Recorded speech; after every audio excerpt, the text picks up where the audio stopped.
Hola a todos y bienvenidos a un nuevo vídeo de Brickton. Yo soy Mario y vamos a hablar por fin del UCS Sail Barge o la barcaza velera de Java en español, set 75397 con 3.942 piezas y un precio de 500 euros, con fecha de salida el 6 de octubre y acceso anticipado el 3 de octubre para los miembros que seamos VIP. Antes de continuar, quería agradeceros a todos el haber llegado a 8.000 suscriptores. Me parece una cifra increíble y de verdad muchas gracias a todos los que apoyáis el contenido, ya sea dándole like, comentando o suscribiéndoos al canal. Habiendo dado la información básica, he de decir que me ha sorprendido gratamente, no es que sea un set perfecto ni mucho menos, y lo iremos analizando, pero viendo cómo ha sido al final el año de Lego dentro de Star Wars y los rumores para el año que viene, que alguno es tétrico, en cuanto a precios sobre todo, me esperaba algo peor. También me gustaría aclarar que si compráis este set de salida, hasta agotar las existencias, que últimamente son en España ha sido muy poco, recibiréis un regalo con compra, el set 40730 Luke Skywalker Lightsaber con 145 piezas y que será un buen aliciente para comprarlo de salida. Vamos a empezar con las figuras, donde algunos rumores apuntaban a 7 figuras, otros a 10 y finalmente hemos tenido 11, cantidad que me parece aceptable para un set así, aunque como siempre, si nos comparamos con otras franquicias de Lego y set del mismo precio como puede ser Rivendell o la Torre de los Vengadores de Marvel, vemos que tiene muchas menos figuras y tal vez la inclusión del set que recibimos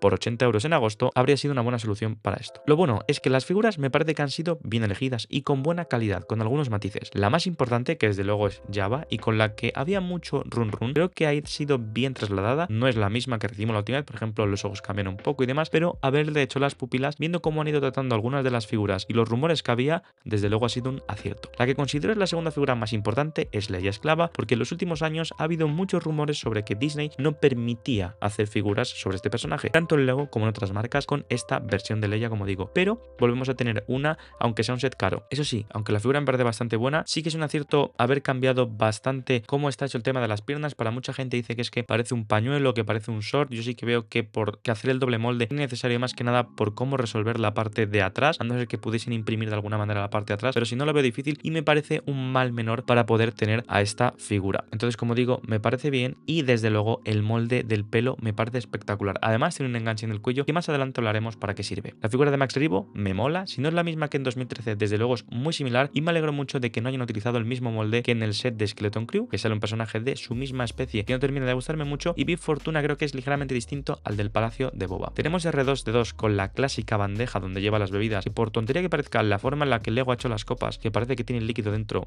me parece una buena mejora, pero una cosa incomprensible es que C3PO no sea el mejor C3PO que podríamos tener, que lo tenemos tanto en el Land Speeder de Luke como en su figura construible de 140 euros, ya que aquí las piernas, la impresión lateral, no la tenemos y en esas figuras sí, y esto es un set de 500 euros, no termina de entenderse muy bien eso. El mono de Java, que se llama Salacious B o algo así, no lo tengo muy claro, no me lo toméis en cuenta, sí que la han hecho sin pupilas, hecho que me llama la atención, y del resto de guardias y figuras me alegro bastante de su inclusión para dar más vida a la escena, puede representar mejor cualquier tipo de escena, como digo, tanto dentro como fuera, porque tenemos interior, ahora lo analizaremos, pero mi favorita de todos estos, de los cuales no me sé los nombres y no me parecen tan importantes, es el guardia gamorriano. Dicho lo cual, ya habiendo cubierto todo lo referente a las figuras, con la salvedad de mencionar que tenemos dos zonas para tenerlas en display, una para Java con la placa de la nave y otra con las 10 figuras restantes, vamos a hablar de la construcción porque no es un set perfecto ni mucho menos. Voy a empezar diciendo lo mismo que al principio, estoy sorprendido ya que por el número de piezas, que siempre digo que no es lo más importante, y los rumores sobre todo no cumplidos acerca del tamaño, que es lo que a mí más me preocupaba, me esperaba algo peor. Sin embargo, no puedo dejar de pensar que estamos ante un set incompleto, por culpa del set del esquife del desierto con la fosa de Sarlacc de agosto del 2024, que sin duda alguna por el precio y tamaño de ese set deberían haber sido incluidos en este UCS, lo que podría haber significado encontrarnos uno de los mejores UCS en cuanto a figuras y escena, pero Lego no ha querido hacer eso. Centrándonos puramente en la construcción y olvidando el precio, he de decir que me parece fantástica.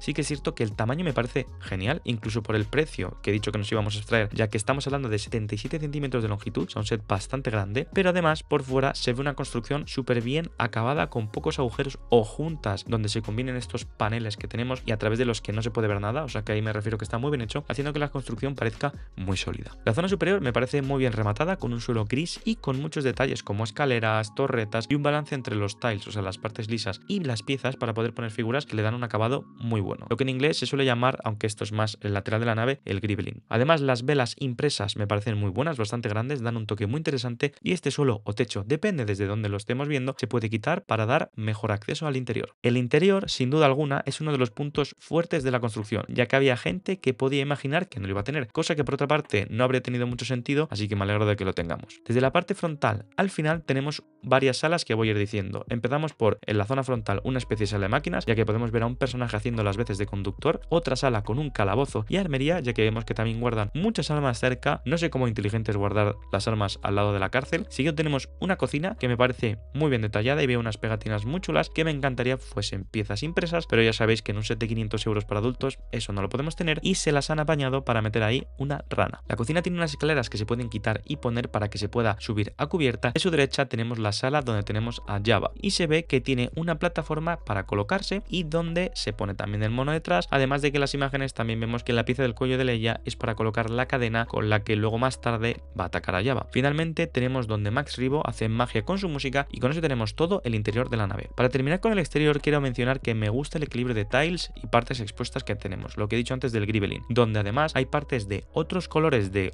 marrón más oscuros para simbolizar el óxido. Tenemos esa especie de alerones en los laterales y luego también me gusta el soporte inferior que tenemos con unas piezas negras que me parecen esenciales en una construcción así para poder tenerlo en una balda de una manera más cómoda. En definitiva, el set me ha sorprendido, ya que tanto la construcción como la selección de figuras me parecen mejor de lo que esperaba, pero eso no quita que me siga pareciendo un set incompleto, no perfecto ni mucho menos, y puede ser que la existencia del otro set le haya perjudicado individualmente más de lo que le beneficia, porque el set subiría 580 euros y dices, joder, si lo has hecho aparte, ¿por qué no lo has incluido? Mientras que si ese set no existiese, diríamos, ah, bueno, pues es una escena previa, no han incluido a todos los personajes, que deberían estar dentro obviamente en vez de en el esquife, pero yo creo que no sería tan polémico tal vez. Si yo lo recomendaría o no, es otra cosa. Si tuviese 500 euros para comprar un set de Lego, no creo que lo comprase, aunque sí que pienso que, por ejemplo, es mejor set para comprar, para alguien que solo puede comprar uno, seguramente que el Venator. Aquí vienen los gustos personales, para mí me encantan muchísimo más las precuelas, el Venator me encanta, es una construcción fantástica y me gusta más la construcción, pero ya sabéis que para mí es súper importante el equilibrio de figuras y la construcción de un set, y por eso prefiero este set que al Venator, porque cuando solo te puedes comprar un set grande tienes que elegir muy bien para mí qué es lo que va a llenar más todo en general, y por eso yo, por ejemplo, mi primer set grande que elegí fue la cantina, que no lo he montado, o Rivendell, porque sí que veo más ese equilibrio y aquí lo encuentro un poquito más. Espero que os haya gustado el vídeo y perdón por esta semana de parón que he tenido que hacer, y muchas gracias por continuar aquí como siempre incondicionalmente, sobre todo a los miembros del canal cuyos nombres estáis viendo por pantalla ahora mismo. Si queréis, por lo tanto, nos vemos en el siguiente vídeo. Hasta la próxima. Adiós.